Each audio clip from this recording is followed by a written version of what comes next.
trouve TOI un vrai travail comme ta sœur, exigea maman. Il mettait en avant son poste d'avocate junior. J'ai remarqué l'approche du journaliste de Forbes. L'annonce de la liste des milliardaires a gâché le toast. La réception de mariage était tout ce que ma sœur Mélissa désirait. Un lieu élégant surplombant la baie, un quatuor à cordes, une tour de champagne, et 200 invités en tenue de soirée. Elle avait travaillé pour ce moment, planifié chaque détail, et elle le méritait amplement. Ce qu'elle ne méritait pas, en revanche, c'était d'utiliser son discours de mariage comme une nouvelle occasion de me rabaisser. Et je veux remercier ma famille, dit Mélissa dans le micro, radieuse dans sa robe de mariée.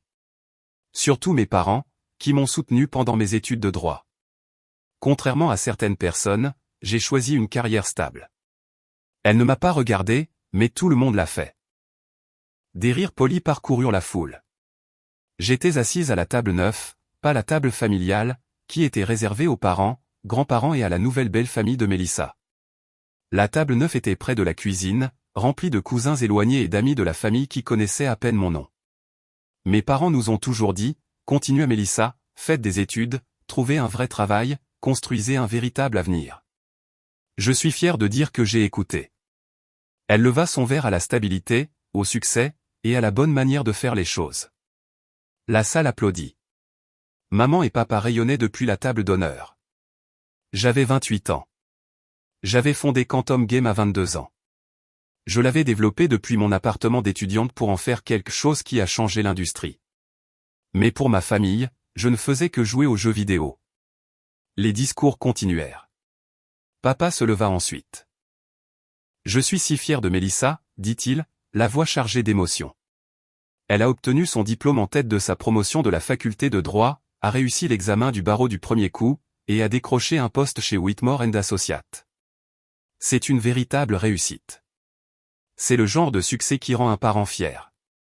Il marqua une pause, me regarda directement à travers la pièce. J'aimerais seulement que mes deux enfants comprennent la valeur du travail acharné et des carrières légitimes. La sous-entendue était claire. Mélissa travaillait dur. Pas moi. Mon beau-frère Jason prit la parole ensuite, parlant de la façon dont le dévouement et le professionnalisme de Mélissa l'inspiraient, comment elle représentait le meilleur de sa génération. Concentrée, éduquée, engagée envers l'excellence. Pas comme ces jeunes de la tech qui pensent pouvoir devenir riches rapidement avec des applications et des jeux, ajouta Jason, provoquant des rires. Mélissa a fourni le véritable effort. Je sirotai mon eau et vérifiai mon téléphone sous la table. 3 textos de mon directeur financier. La liste Forbes sort dans 20 minutes. L'équipe pure est prête. Félicitations à l'avance, patronne. Je regardais autour de la salle de réception. Maman s'épongait les yeux avec un mouchoir, submergée de fierté pour Mélissa. Papa serrait la main du père de Jason, discutant probablement de leurs enfants qui avaient réussi. Mélissa était resplendissante, entourée de personnes lui présentant leurs vœux. Et là, près de l'entrée, j'aperçus quelqu'un que je reconnus, Catherine Chin, rédactrice en chef chez Forbes. Nous nous étions parlé 2 fois pendant le processus de vérification pour la liste. Elle m'avait dit qu'elle passerait peut-être. Elle était amie avec la famille de Jason. Nos regards se croisèrent à travers la salle. Elle hocha légèrement la tête et commença à se diriger vers moi. « Excusez-moi » dis-je à mes compagnons de table, dont aucun n'écoutait de toute façon. Je rencontrai Catherine à mi-chemin, près du bar. « Alex » dit-elle doucement. « Félicitations. La liste est mise en ligne dans 15 minutes. »« Je sais » dis-je. « Votre famille ne le sait pas, n'est-ce pas ?»« Non. » Elle jeta un coup d'œil vers la table d'honneur où mes parents étaient assis. « Ça va être tout un moment. »« C'est une façon de le dire » répondis-je. Nous avons parlé quelques minutes de l'article de Forbes. Un profil complet sur la plus jeune milliardaire autodidacte de l'industrie du jeu vidéo. 28 ans, une valeur nette de 2,1 milliards de dollars, une valorisation de l'entreprise à 8,5 milliards de dollars après notre dernière levée de fonds. Quantum Game comptait 1200 employés dans 4 pays. Notre jeu phare avait 85 millions d'utilisateurs actifs. Nous avions révolutionné l'architecture du jeu mobile et étions sur le point de lancer une plateforme alimentée par l'IA qui allait changer à nouveau l'industrie. Mais pour maman et papa, je perdais ma vie avec des jeux vidéo. Catherine vérifia son téléphone. C'est en ligne. Forbes vient de publier. En quelques secondes, les téléphones commencèrent à vibrer dans toute la réception. Discrètement d'abord, quelques invités vérifiant leurs notifications, regardant leurs écrans à 2 fois, chuchotant à leurs voisins. Puis d'autres téléphones sortirent. Les chuchotements devinrent plus forts. Je vis la nouvelle se propager dans la pièce comme une vague. Table par table, les gens vérifiaient leur téléphone, lisaient quelque chose, avaient l'air choqués, me regardaient. Mélissa était toujours près du gâteau, riant avec ses demoiselles d'honneur, inconsciente de tout. Puis quelqu'un à la table d'honneur vérifia son téléphone. Le père de Jason, un homme d'affaires qui suivait les listes Forbes. Je vis ses yeux s'écarquiller. Il se pencha vers papa, lui montra l'écran. Le visage de papa devint pâle. Il attrapa le téléphone, le lut, le relut, puis se tourna pour me regarder à travers la pièce. Maman remarqua son expression, lui prit le téléphone. Sa main vola à sa bouche. La musique du quatuor à cordes sembla s'estomper. De plus en plus de gens vérifiaient leur téléphone. Le bourdonnement de la conversation passa de la célébration du mariage au choc et à la confusion. Est-ce que c'est vrai? C'est son frère, Alex Chin, c'est la sœur de Mélissa, la milliardaire du jeu vidéo. Mélissa remarqua enfin que quelque chose n'allait pas. L'énergie dans la pièce avait changé. Elle regarda autour d'elle, confuse, puis vit tout le monde fixant leur téléphone et moi. Que se passe-t-il? Demanda-t-elle, sa voix portant dans le silence soudain. Catherine Chin s'avança, professionnelle et calme. Félicitations pour votre mariage, Mélissa. Je suis Catherine Chin de Forbes. J'étais en fait ici pour parler avec votre sœur, Alex. Mélissa regarda Catherine, puis moi. Salut, ma sœur. Pourquoi? Nous venons de publier notre liste annuelle des milliardaires, dit Catherine. Alex y figure comme la plus jeune milliardaire autodidacte du jeu vidéo. Sa société, Quantum Game, est évaluée à 8,5 milliards de dollars. Sa valeur nette personnelle est de 2,1 milliards de dollars. Le silence se fit dans la pièce. Mélissa me dévisagea. Ce n'est pas. Alex n'a pas d'entreprise. Elle fait des jeux vidéo. Elle a fondé et dirige l'une des sociétés de jeux vidéo les plus prospères au monde, dit Catherine. Quantum Game, 85 millions d'utilisateurs actifs, une technologie d'IA révolutionnaire, des partenariats avec toutes les grandes plateformes technologiques. Le profil est sur Forbes.com maintenant. Les gens le consultaient, le lisaient, leur visage passant du scepticisme au choc. Papa se leva de la table d'honneur, le visage illisible. Alex, est-ce que c'est vrai? Je me dirigeais vers la table d'honneur, très consciente que tout le monde me regardait. Oui, papa. C'est vrai. Mais tu as dit. Tu nous as dit que tu travaillais sur des jeux. Des petits jeux mobiles. Je vous ai dit que j'avais fondé une société de jeux vidéo. Vous avez appelé ça un passe-temps. Maman parcourait l'article de Forbes sur le téléphone de quelqu'un. Il est dit ici que tu as plus de 1000 employés. 1200, en fait. Nous venons d'embaucher une autre équipe à Tokyo. Et ta fortune? Elle ne pouvait même pas prononcer le chiffre. 2,1 milliards de dollars, dis-je. D'après la valorisation de ce matin. Mélissa secouait la tête. Ça n'a aucun sens. Tu travailles de la maison. Tu portes des sweats à capuche et des baskets. Tu n'as même pas de vrai bureau. J'ai 5 bureaux dans 4 pays, dis-je. Je travaille de la maison quand je ne suis pas en voyage parce que je le peux. C'est l'un des avantages de créer sa propre entreprise. Le père de Jason prit la parole, regardant son téléphone. Il est dit ici que vous avez été le pionnier de l'architecture de jeux mobiles que 60% de l'industrie utilise maintenant. C'est notre moteur Synapse Core, dis-je. Nous l'avons concédé sous licence à la plupart des grands développeurs. Et vous avez des partenariats avec Apple, Google, Microsoft. Il s'interrompit en faisant défiler l'écran. Vous avez pris la parole à la Game Developer Conference en tant que conférencière principale. L'année dernière, confirmai-je. Papa était toujours debout, agrippant le dossier de sa chaise. Pourquoi ne nous as-tu rien dit? J'ai essayé, papa, de nombreuses fois. À Thanksgiving il y a 2 ans, je vous ai dit que nous venions de clôturer notre série C de financement. Tu m'as demandé quand j'allais trouver un vrai travail. Noël dernier, j'ai mentionné que nous avions atteint les 50 millions d'utilisateurs. Tu as dit que je pourrais peut-être utiliser cette expérience pour postuler à des postes de marketing dans de vraies entreprises. La voix de maman était faible. Mais tu n'as jamais dit que tu étais. Que c'était aussi gros. Je vous ai dit que mon entreprise se portait bien. Vous avez supposé que bien signifiait que je gagnais assez pour payer mon loyer. Mélissa retrouva sa voix, et elle avait un ton tranchant. C'est le jour de mon mariage. Tu n'aurais pas pu nous le dire avant? Il a fallu que ça sorte maintenant. Je ne savais pas que Forbes publierait aujourd'hui, dis-je. Mais honnêtement, Mélissa, est-ce que ça aurait changé quelque chose? Tu as passé ton discours à parler de vrais emplois et de vraies carrières, et de faire les choses de la bonne manière, ta manière. Parce que c'est ce que font les gens normaux. Ils obtiennent des diplômes, ils trouvent des emplois, ils construisent leur carrière de la bonne manière, pas en jouant à des jeux. Je n'ai pas joué à des jeux, Mélissa. J'ai construit une entreprise de 8,5 milliards de dollars qui emploie 1200 personnes et sert 85 millions d'utilisateurs. C'est plutôt réel. Une des amies de la faculté de droit de Mélissa intervint. Attendez, Quantum Game, vous avez créé Infinity Quest? Mon équipe, oui. Mes enfants sont obsédés par ce jeu. Les enfants de tout le monde le sont. Il est partout. Un autre invité ajouta. C'est vous qui avez développé ce système d'IA dont tout le monde parle. Celui qui va changer le jeu mobile. Nous annonçons la plateforme complète le mois prochain. Jason me regardait comme s'il ne m'avait jamais vu auparavant. Lors du dîner de répétition, je t'ai dit que les jeux vidéo étaient pour les enfants. J'ai dit que tu devrais envisager la faculté de droit. Je me souviens, dis-je. Et tu n'as rien dit. Que étais-je censé dire, Jason? Tu n'étais pas intéressé par une conversation.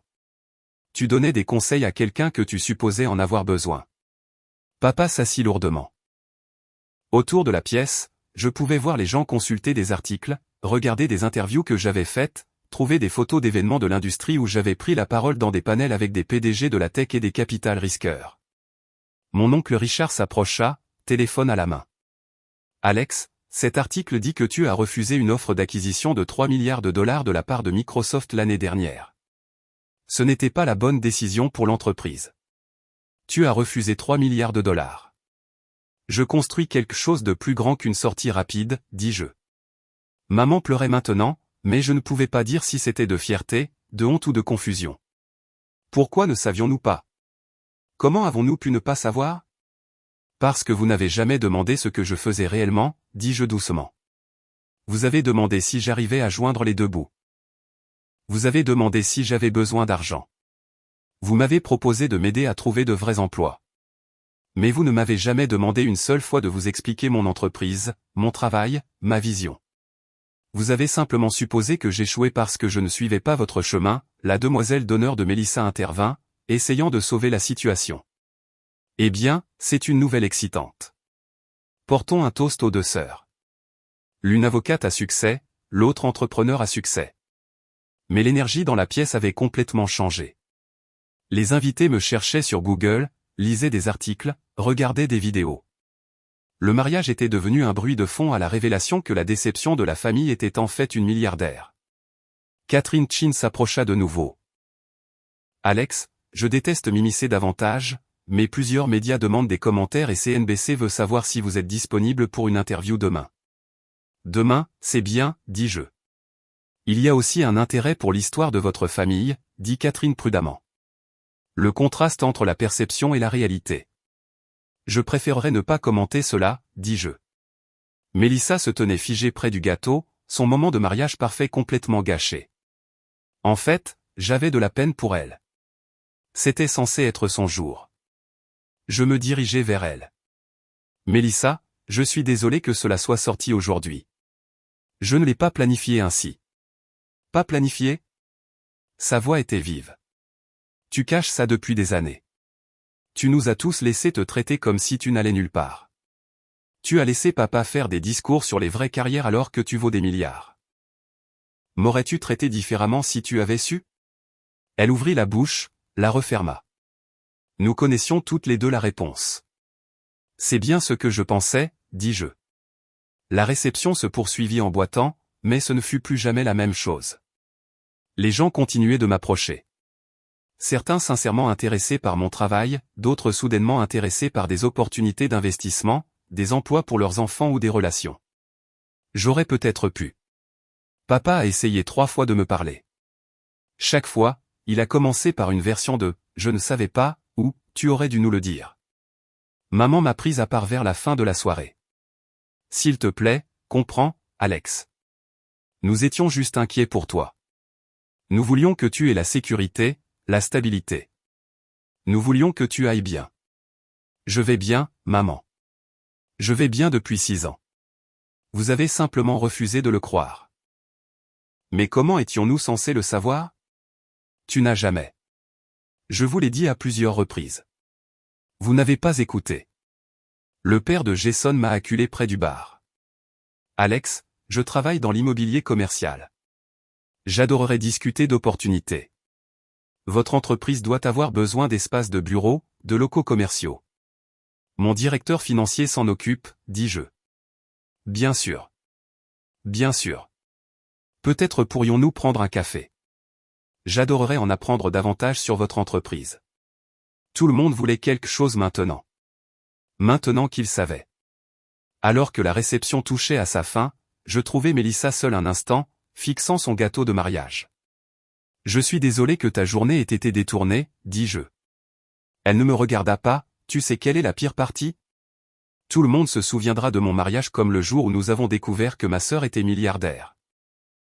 Pas comme le jour de mon mariage, mais comme ton jour. Ce n'était pas ce que je voulais. N'est-ce pas? Elle me regarda enfin.